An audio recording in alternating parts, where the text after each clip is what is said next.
India Pakistan വാർത്തകൾ കണ്ടുകൊണ്ടിരിക്കുമ്പോൾ Russia Ukraine update എന്താണെന്നറിയാൻ നമ്മളൊരൽപ്പം ശ്രമിച്ചു നോക്കിയാൽ മനസ്സിലാകുന്നത് ക്രീമിയ എന്ന പേര് വെച്ചുകൊണ്ടാണ് എല്ലാ വാർത്തകളും ലേഖനങ്ങളും ഉള്ളത്. അപ്പോ റഷ്യയ്ക്കും ഉക്രൈനും ഇടയിൽ ഒരു സമാധാനം അല്ലെങ്കിൽ ഒരു വെടിനിർത്തൽ ഉണ്ടാകണം എന്നുണ്ടെങ്കിൽ ക്രീമിയ ആരുടേതാണ് എന്ന് നമ്മൾ തീരുമാനിക്കണം. ഇതാണ് ഡൊണാൾഡ് ട്രംപ് രണ്ട് രാജ്യങ്ങളോടും വ്യക്തമാക്കാൻ ശ്രമിക്കുന്നത്. ഡൊണാൾഡ് ട്രംപിന്റെ വെടിനിർത്തൽ റഷ്യയ്ക്ക് അനുകൂലമായ നീക്കം എന്നാണ് ഇന്നലെ സെലൻസ്കി പറഞ്ഞത്. ഇന്നും അതേ നിലപാടിലാണ് അദ്ദേഹം ഉള്ളത്. ക്രീമിയ റഷ്യയുടെ ഉടമസ്ഥതയിലാണ് എന്ന വാദത്തിൽ അമേരിക്കയുള്ളത് തീർച്ചയായും ഉക്രൈനെ ഒരൽപ്പം ചൊടിപ്പിച്ചിട്ടുണ്ട്. ഉക്രൈൻ അപ്പോൾ എന്താണ് ചെയ്യാൻ പോകുന്നത്? സ്പെയിൻ, ലിത്വേനിയ അല്ലെങ്കിൽ മറ്റു ചില രാജ്യങ്ങൾ അവരുടെ തീരുമാനങ്ങൾ എന്താണ്?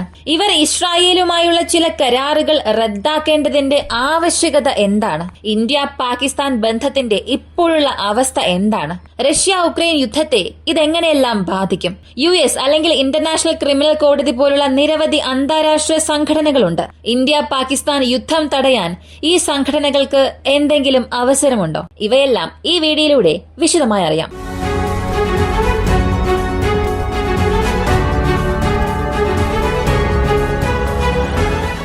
ആദ്യം നാറ്റോയിൽ നിന്നും ആരംഭിക്കാം. അമേരിക്കയാണ് നാറ്റോ സ്ഥാപിച്ചത്. എന്നാൽ ജർമ്മനിയെ നിയന്ത്രിക്കാനും റഷ്യയും കമ്മ്യൂണിസവും യൂറോപ്യൻ യൂണിയനിൽ വളരുന്നത് തടയാനും US എല്ലാ കാലത്തും യൂറോപ്യൻ യൂണിയനിലെ ഒരു ശക്തമായ രാജ്യമാണ് എന്ന് കാണിക്കാനും തുടങ്ങിവെച്ചൊരു സംഘടനയാണ് നാറ്റോ. അത്തരത്തിലുള്ള നാറ്റോ തന്നെ ഇപ്പോൾ ശരിയായി പ്രവർത്തിക്കുന്നില്ല. അമേരിക്ക പോലുള്ള ഒരു രാജ്യവും ചില ജൂനിയർ രാജ്യങ്ങളും മാത്രം നാറ്റോയിൽ ഉണ്ടാവുകയും അവരുടെ പണം വച്ചുകൊണ്ട് മാത്രം മറ്റുള്ളവർ ജീവിക്കണം എന്നാഗ്രഹിക്കുന്നത് ഒരിക്കലും അംഗീകരിക്കാൻ കഴിയുന്നില്ല എന്നാണ് ഡൊണാൾഡ് ട്രംപ് പറയുന്നത്. അതിനാൽ നാറ്റോ ശരിയായി പ്രവർത്തിക്കണം. നാറ്റോ ഒരു സൈനിക സഖ്യമാണ്. എല്ലാ രാജ്യങ്ങളും അതിൽ നിക്ഷേപിക്കണം. ഇങ്ങനെ ഇന്നലെ മുതൽ ഇതിന്റെ ഒരു സംസാരം നടക്കുന്നുണ്ട്. ഡൊണാൾഡ് ട്രംപ് തന്നെ അതിന്റെ തീരുമാനം ഇന്ന് എഴുതിയും കഴിഞ്ഞു. അമേരിക്കയില്ലാത്ത നാറ്റോ ഒരിക്കലും ശക്തമല്ല. അതുകൊണ്ട് ഞങ്ങൾക്ക് ഇനി നാറ്റോയെ തോളിൽ വഹിക്കാൻ കഴിയില്ല. യൂറോപ്യൻ യൂണിയൻ ആയാലും നാറ്റോ ആയാലും US-നെ വഞ്ചിച്ച പ്രധാനപ്പെട്ട സംഘടനകളിൽ യൂറോപ്യൻ യൂണിയൻ ഉണ്ട്. അതോടൊപ്പം നാറ്റോയും ഉണ്ട്. ലോകത്തിലെ പ്രധാനപ്പെട്ട സംഘടനകളായി കണക്കാക്കപ്പെടുന്ന ലോകാരോഗ്യ സംഘടന, ഐക്യരാഷ്ട്രസഭ, ഇതുപോലുള്ള മറ്റ് നിരവധി സംഘടനകൾ, ഇവയെല്ലാം US-ന്റെ തോളിൽ നിന്നും ഞങ്ങൾ ഇറക്കി വെക്കുകയാണ്. ഇനി നിങ്ങൾക്ക് നിങ്ങളുടേതായ ജോലി നോക്കാം എന്നും പറഞ്ഞു. അപ്പോ ഇവിടെ ഡൊണാൾഡ് ട്രംപ് നാറ്റോയ്ക്കെതിരെ മാത്രമാണോ സംസാരിച്ചത് എന്ന് ചോദിച്ചാൽ ഇല്ല.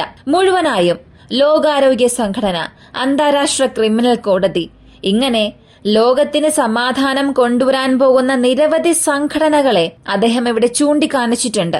ഇനി നമുക്ക് നേരെ കാര്യത്തിലേക്ക് വരാം. ഇന്ത്യ പാകിസ്ഥാൻ പ്രശ്നത്തിന്റെ കാര്യം വരുമ്പോൾ ഇന്ത്യ അവരുടെ സിന്ധു നദി തടഞ്ഞു. സിന്ധു നദിയിലെ ജലം നിങ്ങൾക്കിനി വരില്ല എന്നും പറഞ്ഞു. ഏകദേശം ഈ വെള്ളത്തിന്റെ 81% പാകിസ്ഥാനിലെ കൃഷിക്കും അതിനെ ആശ്രയിച്ചിരിക്കുന്ന ബിസിനസ്സുകൾക്ക് ആവശ്യമായ കാര്യത്തിനും ഇവക്കൊക്കെയാണ് ഉപയോഗിച്ചുകൊണ്ടിരിക്കുന്നത്. ഇപ്പോ 100 പാകിസ്ഥാനികളെ എടുക്കുകയാണെങ്കിൽ 61 പാകിസ്ഥാനികൾ ഈ വെള്ളത്തെ ആശ്രയിച്ചാണ് ജീവിച്ചത്. മറ്റൊരു വിധത്തിൽ പറഞ്ഞാൽ ഈ ജലം ഒഴുകുന്ന പ്രദേശത്താണ് അവർ താമസിച്ചിരുന്നത്. ഇങ്ങനെയുള്ള പാകിസ്ഥാനിൽ 40 മുതൽ 50% വൈദ്യുതി ഉൽപ്പാദിപ്പിക്കുന്നതും ഈ വെള്ളത്തിലൂടെയാണ്, ജലവൈദ്യുത നിലയം വഴിയാണ്. അപ്പോ ഈ വെള്ളം നിർത്തിവെക്കുന്നത് ഒരു യുദ്ധത്തിന് തുല്യമാണ് എന്നാണ് പാകിസ്ഥാൻ പറയുന്നത്. അതുമാത്രം അല്ല, ഇത് വെള്ളത്തിനായിട്ടുള്ള ഒരു യുദ്ധമാണെന്നും അവർ പറയുന്നു. ഇന്നലെ ഇന്ത്യ ഇത് ഔദ്യോഗികമായി പ്രഖ്യാപിക്കുന്നതിന് മുൻപ് തന്നെ പാകിസ്ഥാനിലെ വാർത്താമാധ്യമങ്ങളും അവരുടെ സോഷ്യൽ മീഡിയയും പറഞ്ഞത് 21ാം നൂറ്റാണ്ടിൽ ഒരു യുദ്ധം നടക്കുന്നുവെന്നുണ്ടെങ്കിൽ അത് വെള്ളം കാരണമായിരിക്കും എന്ന്. അതായത് നിങ്ങൾ വെള്ളം നിർത്തുകയാണെങ്കിൽ യുദ്ധം സംഭവിക്കും. ഇതാണ് അവർ പറയാതെ പറഞ്ഞൊരു സന്ദേശം. എന്നാൽ അവരുടെ ആ ഒരു സ്റ്റേറ്റ്മെന്റിനെ ഇന്ത്യ പൊടി പോലെ തട്ടിക്കളഞ്ഞിട്ടുണ്ട്. കൂടാതെ ഇന്ത്യ ഒരു കാര്യം തുറന്നു തന്നെ പറഞ്ഞു. അതെ, നമ്മൾ സിന്ധു നദീജല കരാർ റദ്ദാക്കുകയാണ്. ഇത് താൽക്കാലികമായ ഒരു റദ്ദാക്കൽ എന്നും പറഞ്ഞു. ഇനി ഇത് ജനീവ കരാറിന് എതിരാണ് എന്ന് ചിലരൊക്കെ പറഞ്ഞാലും ഈ ഒരു ഉടമ്പടിയുടെ ആർട്ടിക്കിൾ നിങ്ങൾ വായിച്ചാൽ മനസ്സിലാകും. 3ാം ആർട്ടിക്കിൾ വായിച്ചാൽ മനസ്സിലാക്കാൻ കഴിയും. ഇന്ത്യക്ക് അതിൽ ചില പ്രധാനപ്പെട്ട ഭാഗങ്ങളുണ്ട്. ഈ ഉടമ്പടിയിലൂടെ പാകിസ്ഥാന് നൽകുന്ന വെള്ളത്തിന്റെ അളവ് കുറയ്ക്കാൻ ഇന്ത്യക്ക് കഴിയും. അത് ഇന്ത്യക്ക് നൽകിയ ഒരു വാഗ്ദാനമാണ്. അതുകൊണ്ടാണ് ഈ നിയമപ്രകാരം ഇന്ത്യക്ക് വെള്ളം കുറയ്ക്കാൻ കഴിയും, പക്ഷെ പൂർണ്ണമായും അവസാനിപ്പിക്കാൻ കഴിയില്ല.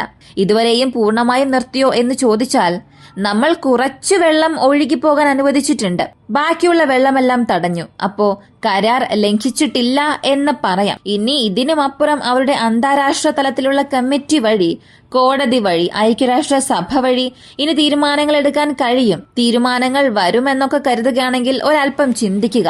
അന്താരാഷ്ട്ര ക്രിമിനൽ കോടതിയെ ബഹുമാനിക്കുന്നില്ല എന്ന് പറഞ്ഞ് പല രാജ്യങ്ങളും പിന്നിലേക്ക് പോയി. പുടിനെ അറസ്റ്റ് ചെയ്യണമെന്ന് പറഞ്ഞപ്പോ പോലും അത് പറ്റില്ല എന്ന് പറഞ്ഞു. അന്താരാഷ്ട്ര ക്രിമിനൽ കോടതിയെ ഞങ്ങൾ ബഹുമാനിക്കുന്നേ ഇല്ല എന്ന് അമേരിക്ക തന്നെ പറഞ്ഞു. അതിന് കാരണം നിങ്ങൾ നെതന്യാഹുവിനെതിരെ ഒരു അറസ്റ്റ് വാറന്റ് പുറപ്പെടുവിച്ചു എന്നാണ് അമേരിക്ക പറഞ്ഞത്.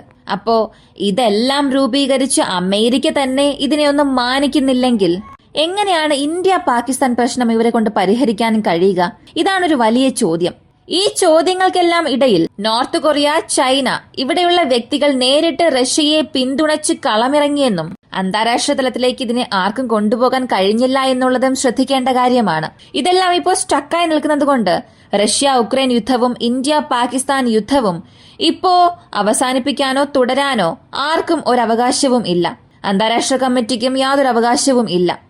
അടുത്തതായി വന്ന വാർത്ത ഡെൻമാർക്കിനെ കുറിച്ചാണ്.